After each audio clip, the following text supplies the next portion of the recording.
Bonjour à tous et bienvenue sur Alpha Perf.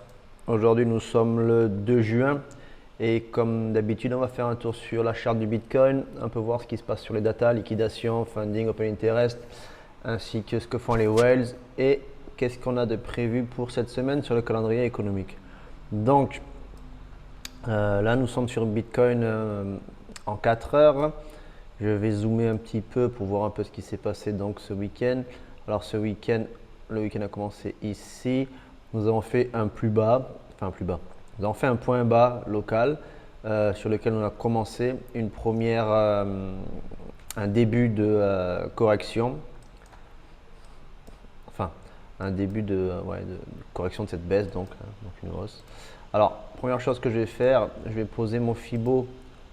Puisqu'on a un point bas ici, je vais poser mon Fibo dans cette zone-là. Voilà, pour voir jusqu'où pourrait monter cette correction technique là, cette reprise technique.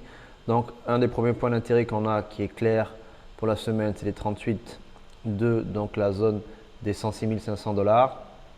Et après la zone de retournement qui se retrouve aux 108 500 $. D'accord. Alors, il faut voir qu'ici, on a une trend qui est assez intéressante aussi. Bon, je la mets assez rapidement, voilà, qu'on a, on va dire, respecté, hein, d'accord. Ok, cette trend-là a été respectée. Ici, on est venu la toucher, la toucher, la toucher. On part à la hausse, on corrige, on revient rebondir dessus, on peut repartir et après la breaker, à voir, j'en sais rien. Nous avions de la liquidité jusqu'ici, donc dans la zone des 103 900, donc on va dire 104 000, avec de l'imbalance à combler, de l'imbalance en H4 à combler aux 103 300 et quelques. Bon, ceci ça a été fait, donc ça on n'a plus besoin de le notifier. Donc ce que je veux dire par là, c'est que on avait besoin de créer du business, de refaire du business dans cette zone, dans une zone de déséquilibre. Le prix est venu d'une manière très logique le faire. Moi, entre parenthèses, j'ai ouvert un long au bas de cette imbalance, voilà, que j'ai clôturé à la poussée qu'on a eue dimanche, là, voilà, enfin, ce week-end. Samedi, ouais, c'est ça, parce que j'ai clôturé samedi soir, je crois, je sais plus trop. Enfin, voilà, j'ai pris un petit un scalp ici. Où là, j'aurais aimé rentrer, mais je n'ai pas posé d'ordre limite. J'attendais une alerte que je n'ai pas vue. Voilà, je souhaitais rentrer ma position. J'ai ouvert vraiment très bas ici, je ne sais plus où exactement, par ici sûrement. Et j'ai fermé ici. Je souhaitais rouvrir une fois la formation de cette imbalance, rouvrir ici pour aller chercher plus haut. Je cherche à viser cette zone-là, cette prise de liquidité ici. Donc on verra. Voilà. Mais bon, mon trade n'est pas ouvert. Mon deuxième trade n'est pas ouvert. Je ne l'ai pas eu. Donc pas de problème pour ça. Qu'est-ce qu'on a donc à voir ici? Alors là, on est en 4 heures, donc je vais passer en 1 heure. En 1 heure, on va voir un peu quels sont les points d'intérêt. Donc, comme je vous disais, on a les 38,2, les 61,8 à aller chercher. Mais on a quand même toute cette liquidité ici qui peut être prise. Et toute cette liquidité qui est stockée sur ces zones-là, d'accord, hein, et qui nous permettrait de faire un retournement dans la zone de rechargement ou au-dessus, hein, et de repartir à la baisse, d'accord. Alors, pour le moment, j'ai pas trop de scénario. J'aime bien ce petit, ce double bottom qu'on a fait, alors qu'il n'est pas vraiment un double bottom, on a fait un W ici. Et j'aurais préféré qu'ici, ils viennent chercher de la liquidité ou au moins vraiment reprendre cette équal qui crée un équal low qui n'a pas créé. Donc voilà, comme je vous ai dit, reprise, on va dire pendant le week-end, reprise haussière. On va dire c'est une reprise technique et on va voir la continuation qu'il y a aujourd'hui. Sachant qu'aujourd'hui, je crois qu'il y a des news, des choses qui doivent se passer. Il y a l'indice manufacturier. Ah, et il y a un discours de Powell aussi, donc quand même faire attention. Demain, on a les job opening. Après-demain, on a service manufacturier. Comment on appelle ça? PMI, c'est l'index de prix des services. Ensuite, on a le non-employment frame jeudi et vendredi, on a quelques chiffres aussi. Donc, on peut avoir un peu de volate dans la semaine. mais je ne m'attends pas à une grande. Il faut voir ce discours-là. Mais je ne m'attends pas à une énorme volatilité, mais il peut y en avoir un petit peu quand même. Ok. Et Wales, qu'est-ce qu'ils font elles? Donc les retails, eux, comme d'hab, ben, ils ont acheté toute cette baisse et ils vendent. Donc ils ont vendu ici, d'accord, et là on va dire qu'ils se repositionnent. Et les Whales et Micro Whales, eux, ont vendu et là sont en train de rien faire. Donc c'est pas super bon signe. En tous les cas, c'est pas un bon signe de reprise, d'accord. Ça montre que, vous voyez ici, là, il y a eu du rachat, un petit peu de rachat de retail. Ça montre que ça, c'est un rebond technique qui est créé pour l'instant par les retails. Enfin, accompagné, on va dire, par les retails. Donc c'est pas exceptionnel. Donc je reviens sur ma charte. On était en train de regarder un peu quels sont les niveaux qu'il va falloir donc regarder début de semaine. Donc il y a clairement donc cette prise de liquidité ici, hein, la zone des 103 000. Donc il faudrait même pas qu'on break celle-là pour du trading à court terme. Ici donc on a une jolie reprise haussière donc en 1 heure qui est clairement à tenir aussi. Hop, pardon, tac. Je vais vous la tracer comme ça. Voilà. On a cette trend qui serait pas mal à tenir à court terme, hein, okay, pour au moins aller chercher les 38 200, voire les 61,8. Ou ici, comme je vous ai dit, il y a de la liquidité qui nous attend. Et ici aussi, donc on pourrait très bien faire un petit trade assez intéressant qui serait assez safe, d'accord, en venant chercher cette trend ici avec un stop en dessous de ce bas. Alors évidemment, pour les plus conservateurs, vous pouvez mettre le stop ici, hein, et aller chercher les 61,8, la liquidation ici. Ça vous fait déjà un joli trade. Pour les plus agressifs, vous pouvez mettre vos stops ici. Si jamais vous faites stopper, vous pouvez rentrer après plus bas. Mais bon, moi j'estime que, on va voir la price action, mais j'estime que si jamais on vient taper ce plus bas, on ira chercher celui-là. Donc j'ai pas trop d'intérêt de charger mon SL pour me venir clairement faire stopper plus bas. Parce qu'après, le point qu'il y a, si on veut breaker cette tendance haussière là, qui est quand même une tendance en 1 heure, si on veut la breaker, le prochain point pour moi il est là, hein, d'accord. Voilà, il faut bien garder à l'esprit que ma prochaine grosse zone d'intérêt se trouverait plutôt ici, hein. Voilà, voire même là, hein, ok. Donc on peut très bien venir chercher ça, faire une mèche ici pour rentrer et repartir à la hausse après. Mon premier bet de la journée va plutôt être ce trade si la price action me le donne. D'accord, si ici on vient chercher ça pour peut-être repartir là, aller chercher au moins les 38,2. Vous voyez, j'ai quand même un ratio de 4. Au moins aller chercher mes 38,2 et voir après comment ça se déroule et comment on peut rentrer. Donc à savoir qu'on est quand même en tendance baissière, hein, depuis le nouvel ATH. En tendance baissière, voilà, on corrige, hein, tranquillement. Donc on reste. Alors, on dit trend is your friend, hein, donc normalement ben, la tendance du Bitcoin est haussière en daily, hein. Enfin là je ne vais même pas regarder quelle est les tendances, mais on sait que le Bitcoin monte, donc il faudrait chercher des longues. Pour moi la tendance qui correspond à mon unité de temps que je vais suivre, ça serait plutôt celle-ci, qui est baissière. Mais en 1 heure, j'ai une tendance haussière. Donc, trend is your friend, moi je vais trader du 5-15 minutes. Donc, je vais plutôt trader du long. À voir maintenant, ça sera du long faible, j'appelle ça. C'est-à-dire que je vais prendre très rapidement mes bénéfices pour pouvoir me repositionner si besoin ou retourner ma chemise si je vois qu'il y a du changement enfin, du changement. Si j'ai un retournement de tendance sur mon H1 qui pourrait m'amener à des plus bas et venir chercher cette zone de liquidité, d'accord.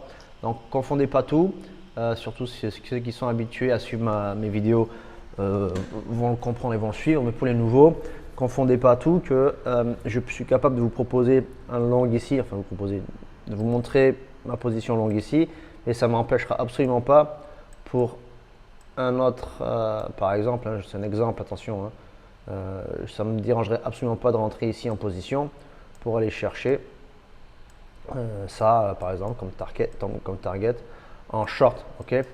Et j'aurais aucun problème à le faire, de mettre 2-3 longues pour aller chercher un short, d'accord.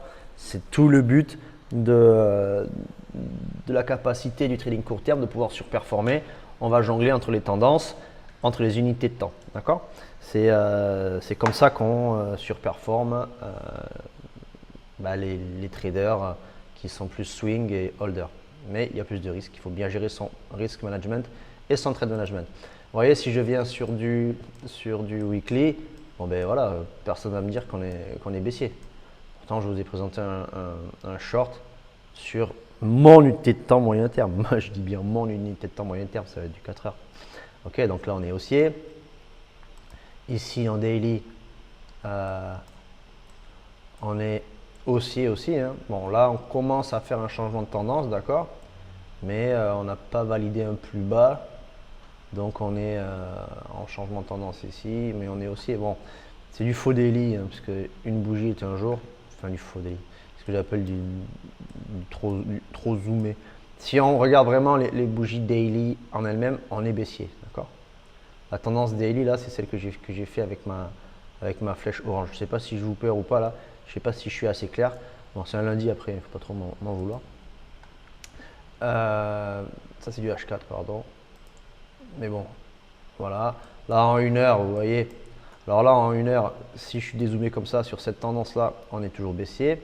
Mais sur ma tendance 1 heure que je vais travailler moi aujourd'hui, qui est celle-ci, ben là, moi, je suis haussier. D'accord? Voilà, ma tendance, elle est là. Ok? Elle pourrait faire ça, elle pourrait rester haussière. D'accord? Ok? Et on pourrait se retourner n'importe quand. Donc faites attention aux zones d'imbalance qu'on va combler. Vous voyez là, on vient chercher cette zone d'imbalance qui est très propre. Là, on a pas mal pété. Bon, une chose intéressante que je veux voir aussi, c'est la fermeture, la réaction de la fermeture. Voilà, on est venu chercher le gap. Hein. Voilà, sur CME, on est clairement venu chercher le gap tranquillement. On a bien close. Donc ici, on pourrait très bien... Alors, on reste en tendance baissière, mais on pourrait faire un changement de tendance ici qui va être à surveiller. Okay? Si on fait ce changement de tendance, ça peut être très intéressant sur le CME, mais on pourrait ne pas le faire aussi et continuer maintenant cette tendance baissière. Et aller chercher des plus bas. Donc faites attention, surtout le lundi, à la charte du CME, parce que c'est pas tout à fait la même que celle du week-end, enfin du perf, parce qu'il manque la price action du week-end. Donc faites attention. Vous voyez ici la trend là, elle est clairement baissière par contre. Est-ce qu'on va suivre cette trend là? Bon, si vous voulez on fait ça. Hein. Est-ce qu'on va suivre ça? J'en sais rien. Vous voyez la différence des deux charts, c'est assez intéressant ça à regarder. Vous ne faites pas biaiser. Vous faites pas biaiser. Alors suivant le volume qu'il va y avoir sur le spot et sur les perps, des fois c'est la tendance du CME qui manage plus le prix. Parce que c'est celle qui est gérée, c'est celle qui est manipulée par les institutionnels. Donc faites très attention à ce genre de changement. Vous voyez, je peux vous mettre les deux charts à côté, si ça peut vous aider. Je vais mettre le CME en bas.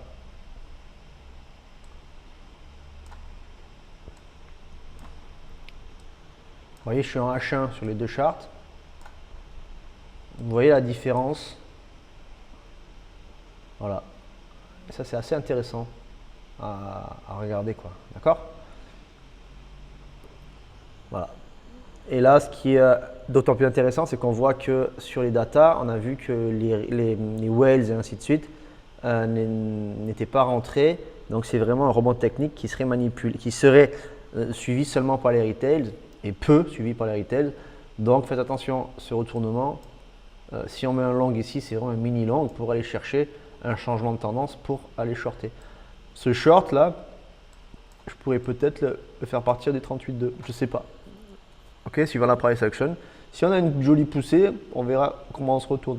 Maintenant, si on est assez faible et qu'on suit cette tendance baissière sur le CME, ben, le short pourrait partir d'ici et on pourrait continuer donc une tendance baissière. Ok. Et on a beaucoup de liquidations. Regardez, aller chercher. Là, je suis en une semaine, on a énormément de liquidations. Aller chercher dans les 111 000 $, mais ça, bon, on sait clairement.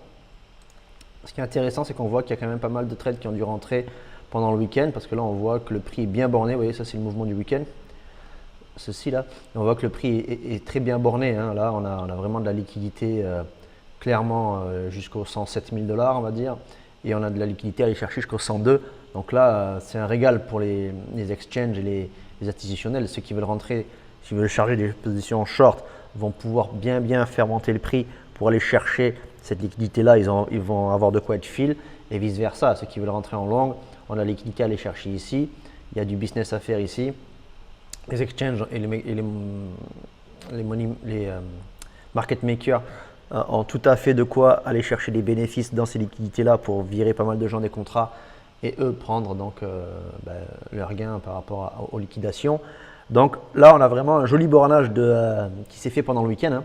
On a un très joli bornage de liquidation pour moi qui est retail, complètement retail, qui serait une belle alimentation de prix pour, en plus de ça, répondre à peut-être de la volatilité qui serait attendue avec les discours aujourd'hui de Powell et la volate qu'il pourrait y avoir dans la semaine suivant les trucs. Alors attention aussi, regardez les infos, parce que, enfin les news en général, parce qu'il peut y avoir aussi un discours, une annonce à la con de Trump. Désolé pour le à la con, mais c'est un peu le cas en ce moment, enfin depuis le début d'ailleurs.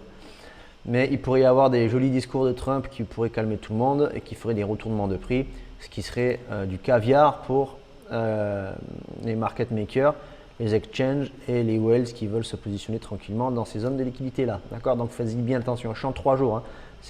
Ça ressemble un peu à de la liquidation que je regarde en général en 12 heures. Là, je suis en 3 jours. Donc il y a quand même pas mal de choses à aller voir. Ok? Qu'est-ce qu'on va avoir sur l'open interest et les funding? Bon, pas plus que ça. On a quand même une grosse fermeture de contrat ici.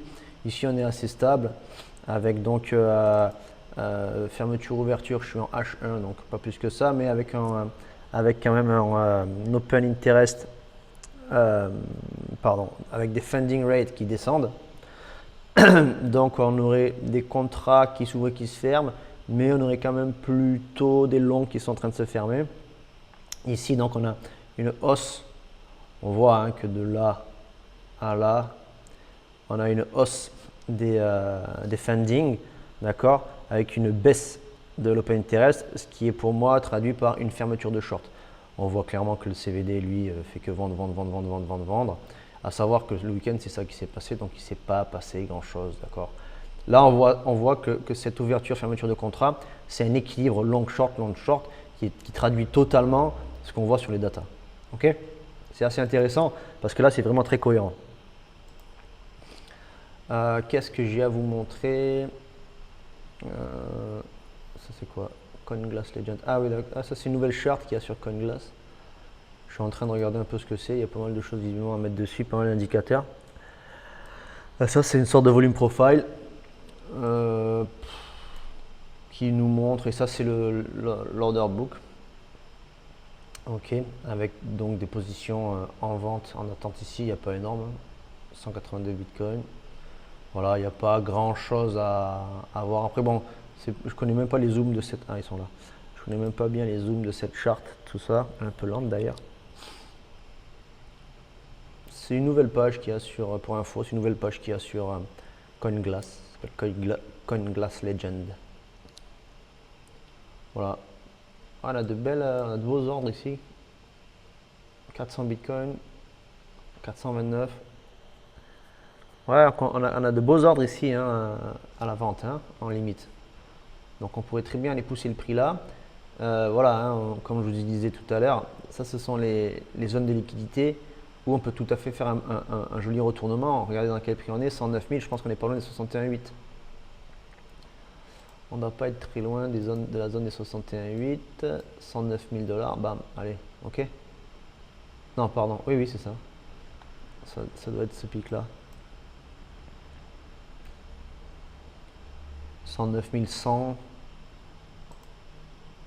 Ouais. 109 200 $. Voilà. Ok. Donc vous voyez ici dans la zone de retournement, vous allez dire que je suis une girouette, hein, je change. C'est pour vous montrer ma possibilité, ma capacité suivant la price action et le changement des data d'aller choisir mes entrées. D'accord? C'est hyper important. Il faut le faire de toute façon. C'est à vous de. Alors là, on voit quand même qu'on a eu pas mal il y a une zone avec une belle baisse Donc si jamais on veut remonter, reprendre cette zone-là, on doit avoir de l'imbalance ici en daily. Ouais, vous voyez, on a de l'imbalance en daily à aller chercher. Donc là, le prix, si jamais il veut monter pour faire un piège, il a de quoi s'alimenter, du business à faire. Ça va être assez free, donc il peut monter facilement pour aller chercher après un petit peu plus haut. D'accord? Alors, pour ceux qui sont un peu perdus, parce que je dis pas mal de choses, venez sur le Discord, posez des questions. Je suis ouvert à vous aider, surtout à vous répondre sur n'importe quelle question par rapport au data, au trading, enfin du moins à la hauteur de ce que je sais, hein, de mon savoir et de mon expérience.